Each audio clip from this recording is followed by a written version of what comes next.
Well, we illustrate the absurd by being absurd here, and regular listeners know this. Not only was this funny, and if I may say so myself, it was brilliant. However, as is the case with many elements on this program, if you just tune in one day and hear Barack the Magic Negro, and have not heard all of the news that led into the creation of this parody, then I admit you might be a little stunned and shocked by it. How many times, however, over the course of 20 years has this happened where drive-by listeners hear something, take it out of context, raise holy hell, only later to be embarrassed when they find out what the roots?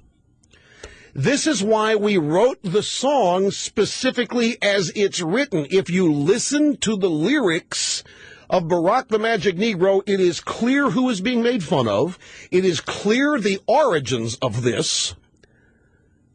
As in when Sharpton says they say Barack's articulate. It's all there. And as I say, if I pat myself on the back here, to me, it was a funny and brilliant assemblage and parody of news events that the drive-by media fully ignored. Folks, there were times during that Democrat campaign where Southern Christian Leadership Conference people in Atlanta said, hey, don't just because Barack may get elected doesn't mean that the race business or the race wars in this country are over because he doesn't have slave blood. Michelle has slave blood, but he doesn't. I see this. And I ask, does nobody else see this? Does nobody else see this stuff? The drive-bys report this stuff. So back to close the loop here. So this whole thing breaks out last week, and I was waiting. I was waiting to hear from my trusted chief of staff, HR. I was expecting to get voluminous requests to appear for comment and a quote by the drive-by media, and there wasn't one. Now, I've been on vacation before. Things have happened, and they've sought me out in hotels. They've had HR try to find me at any corner of the planet.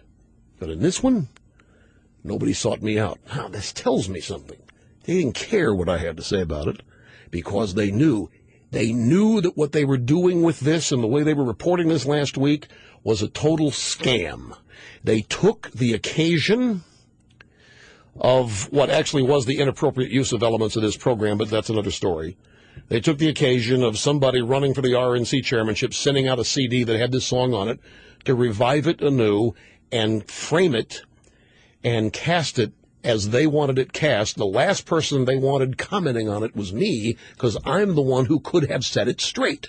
Newt Gingrich couldn't set it straight because Newt Gingrich was clueless about what this was all about. Instead, Newt Gingrich sends a note to the drive-by media saying, this is wholly inappropriate. I can't believe this is not what we're this is not how we reach out. This was not reach out, and this show is not the Republican Party. And this show has never been the Republican Party. This show does not exist for the Republican Party. It does not exist to empower the Republican Party. This program is a business. It is in the broadcast business. It has its own requirements and ingredients for success in the broadcast business, and those ingredients do not include the election of incompetent, foolish Republicans, nor do those ingredients include the defeat of Democrats.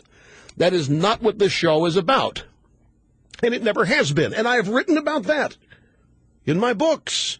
My success is not determined by who wins elections.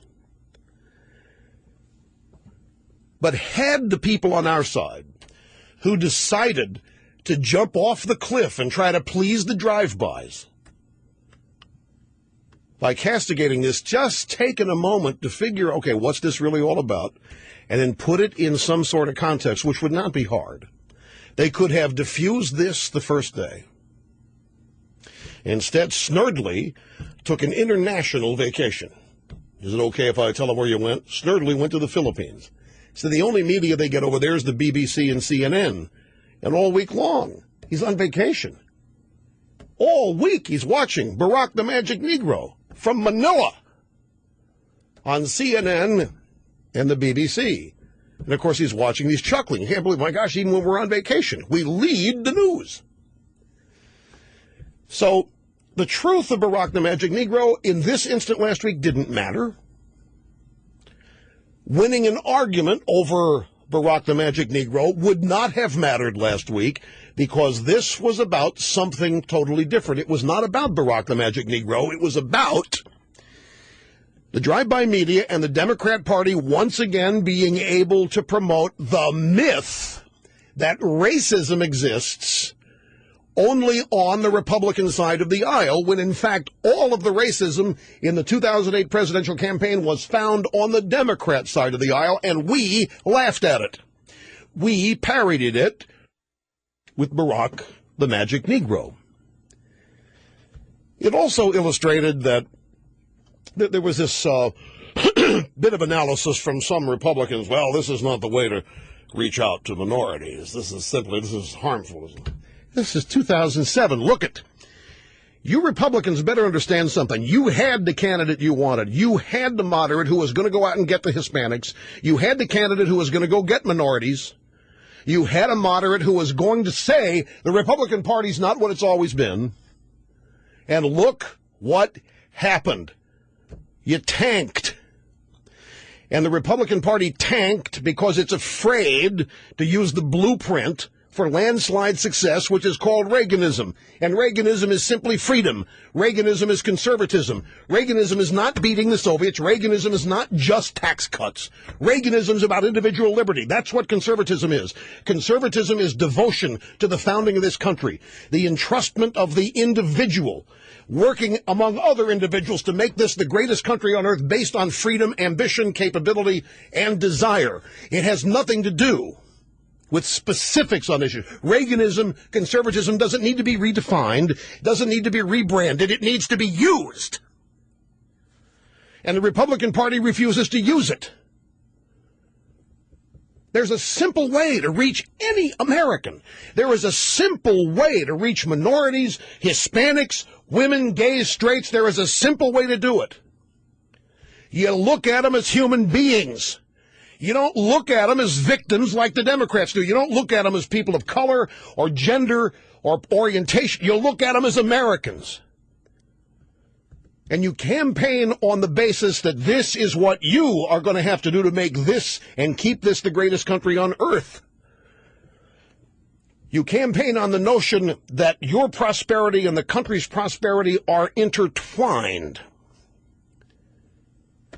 You campaign on the notion that our objective is to make life more prosperous, safer, and healthier for everybody. Not that we want government to do more for everybody and contribute more and more to this notion that more and more Americans are victims and incompetent and incapable of doing for themselves. We don't want to live on this class envy business. At any rate, that opportunity was squandered during the 2008 presidential campaign, squandered in the 2006 midterms, squandered during the Barack the Magic Negro controversy, all because our side remains petrified of itself. Back after this. Scour website and radio show archives. Research the colossal stack of stuff. Watch the best of Rush TV show. All on Rush